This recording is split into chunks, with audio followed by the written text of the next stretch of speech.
आजच्या परिस्थितीमध्ये गॅसची जर बचत करायची असेल ना, तर तुम्हाला जास्तीत जास्त कुकरचा वापर करायला लागेल. आणि आज त्याचप्रमाणे इथे मी कुकरच्या एका शिट्टीत मस्त असा गावरान पद्धतीने झणझणीत चमचमीत हिरव्या सुक्या वाटाण्याचा रस्सा केला होता. हा वाटाण्याचा रस्सा अप्रतिम चवीचा, नॉनव्हेजलाही फिका पाडेल बरं का. आणि पूर्ण ताटामध्ये एकच पुरेसा आहे. अगदी भात, चपाती, भाकरी सुद्धा यामध्ये चुरून खाऊ शकतो.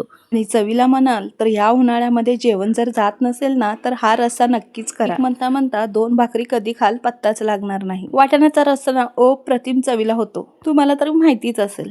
आमच्या घरी ना सर्वांना वाटाण्याचा हा रस्सा आवडतो बरं का. कोणतंही वाटण घाटण काही घालायची गरज नाही. हा चवीला रस्सा इतका छान होतो ना, एकदा केलात ना परत परत तुम्ही असा रस्सा बनवणारच. आणि यासाठी ना जास्तीचा वेळही लागत नाही. अगदी झटपट सकाळच्या किंवा संध्याकाळच्या जेवणासाठी म्हणा किंवा टिफिनसाठी तुम्ही देऊ शकता. आता कुकरमध्ये हा मी झटपट रस्सा केला आहे बघा. तर कुकरमध्ये शिजवून मी नंतर फोडणी घालायची, पण आता ह्या LPGच्या कमतरतेमुळे आपल्याला गॅसची बचत करून आपल्याला स्वयंपाक बनवायला लागतोय.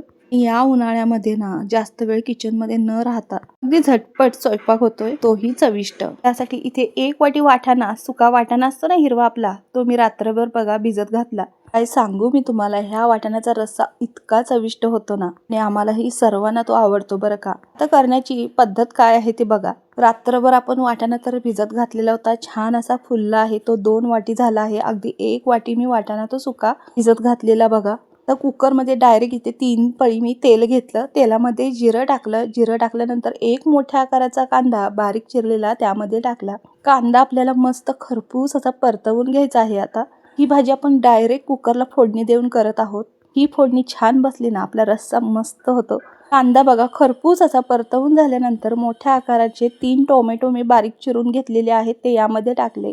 लालसर पिकलेले मस्त असे मोठ्या आकाराचे 3 टोमॅटो बारीक चिरून घेतलेले आहेत. तुमच्याकडे मीडियम साईजचे असेल तर 4 घेऊ शकता, पण टोमॅटो मात्र भरपूर टाका, कारण आपल्याला यामध्ये कोणतंही वाटण घाटण काही घालायचं नाही. पुढे कळेलच तुम्हाला. आता काय करायचं, टोमॅटो आपल्याला छान असं विरगळेपर्यंत तेलामध्ये ना परतवून घ्यायचं आहे. त्यासाठी आधीच इथं भाजीच्या चवीचं मीठ घालून घेतलं आहे 1 चमचाभर. ह्याच वेळेला मीठ घातलं ना, मिठामुळे टोमॅटोही छान परतला जातो. टोमॅटोचा कच्चा वास जाईपर्यंत छान असा परतवून घेतला. त्यावेळेसच आपल्याला इथे अर्धा चमचा हळदही घालून घ्यायची आहे. मिनिटभर छान असा हा कांदा टोमॅटो मऊ होईपर्यंत परतून घेतला. टोमॅटो छान परतवून झाला आहे, तेलामध्ये विरघळत आहे. त्या वेळेला ना कोल्हापुरी कांदा लसूण मसाला, माझ्या घरची चटणी इथे मी 2.5 मोठे चमचे घालणार आहे. तुम्ही तुमच्या घरच्या वापरण्यातला कोणताही कांदा लसूण मसाला किंवा तुमच्या वापरण्यातला मसाला घालू शकता. आणि जर तुम्ही इथे मिरची पावडर वापरणार असाल ना, तर 1 चमचा धने जिरे पावडर, 1 मोठा चमचा किचन किंग मसाला मात्र टाकायला विसरू नका. त्याचबरोबर जेव्हा तेलामध्ये कांदा परततो ना, तेव्हा 1 सुक्या खोबऱ्याचा तुकडा, त्याचबरोबर 2-3 लसणाच्या पाकळ्या, 1 चमचा जिरं, त्याची बारीक अशी पूड किंवा पेस्ट करून टाकायची आहे. छान वाटाण्याच्या रस्स्याला गावरान अशी चव येते. जर तुम्ही मिरची पावडर वापरत असाल तर मी सांगितल्याप्रमाणे हे मसाले घाला. आणि फक्त कांदा लसूण मसाला जर घालत असाल तर ही काही करायची गरज नाही. मी दाखवले ती सरळ व्यवस्थित रेसिपी आहे, त्याप्रमाणेच करा. कांदा टोमॅटो परतून झाल्यानंतर इथे 2.5 चमचे मी कांदा लसूण मसाला टाकला आणि तेलामध्ये छान खरपूस असा परतवून घेतला 1 मिनिटभर. आणि मग आपला जो वाटाणा आहे तो डायरेक्ट यामध्ये पाणी निथळून टाकलेला आहे आणि छान असं 1 मिनिटभर वाटाणाही तेलामध्ये मसाल्यांसोबत परतवून घेतला. आणि आता इथे मी पाणी घातलेलं आहे. जेवढा वाटाणा आहे त्या प्रमाणातच मी इथं पाणी घातलं आहे बघा. आमटीची मोठी वाटी असते ना, तेवढे 2 वाटी भरून वाटाणा होता, तर त्या वाटीने मी 4 वाटी पाणी असं घेतलेलं आहे. तुम्ही तुमच्या वाटाण्याच्या अंदाजाने पाणी इथे घालू शकता. आणि मात्र तुम्हाला रस्सा जसा हवा आहे तसा घट्ट पातळ कसा त्याप्रमाणे घालू शकता. वाटाण्याचा रस्सा ना थपथपीतच छान लागतो. तर पातळही नाही जास्त घट्टही नाही, मीडियम अशा पद्धतीने रस्सा आपला तयार आहे. आता वाटाणा शिजण्यासाठी आपल्याला कुकरच्या इथे 4 शिट्ट्या द्यायच्या आहेत. 3 मोठ्या आचेवर आणि 1 मीडियम आचेवर अशी मी दिली आहे. माझ्या कुकरप्रमाणे मी 3 मोठ्या आचेवर शिट्टी दिली आणि 1 शिट्टी मीडियम आचेवर म्हणजे मंद आचेवर.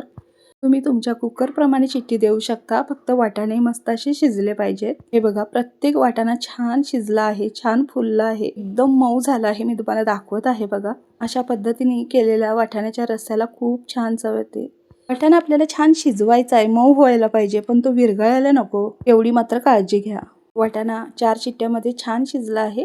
कुकरची वाफ छान जिरली की मगच आपल्याला कुकरचं झाकण खोलायचं आहे. कुकरच्या 4 शिट्ट्या झाल्या की लगेचच मी कुकर उघडला नाही बरं का. 1 मिनिटभर तसंच थांबून दिले आणि छान वाफ जिरली आहे बघा कुकरची. म्हणजे कसं रस्स्याला आपले तवंग छान येतो आणि त्या वाफेतच रस्सा छान मुरलाही जातो. हा रस्सा तुम्ही गरमागरम कडकडीत चुलीवरची भाकरी, बाजरीची, ज्वारीची किंवा तांदळाची चपाती सोबतही छान लागतो किंवा मस्त इंद्रायणी तांदळाचा भात याच्यासोबत वरपून खाली इतका छान लागतो. आणि खरं सांगू का, जर तुम्हाला भाकरी, चपाती खायची इच्छा नाही किंवा करायचा कंटाळा आला तर असा वाटाण्याचा रस्सा बनवायचा आणि कोलम तांदळाचा जिरा राईस. जणू काय स्वर्ग सुखच. खूप छान लागतं. एकदा बनवून पहा. आणि ही रेसिपी तुम्ही कोणत्या शहरातून, कोणत्या गावातून पाहत आहात हे मला कमेंट करून सांगा. झटपट होणाऱ्या अशा रेसिपी कुकर मधल्या तुम्हाला हव्या असतील तर नक्की कमेंट करून सांगा. आणि हो, अजूनही सबस्क्राईब केलं नसेल ना तर वाट कसली बघताय, करा लवकर. धन्यवाद.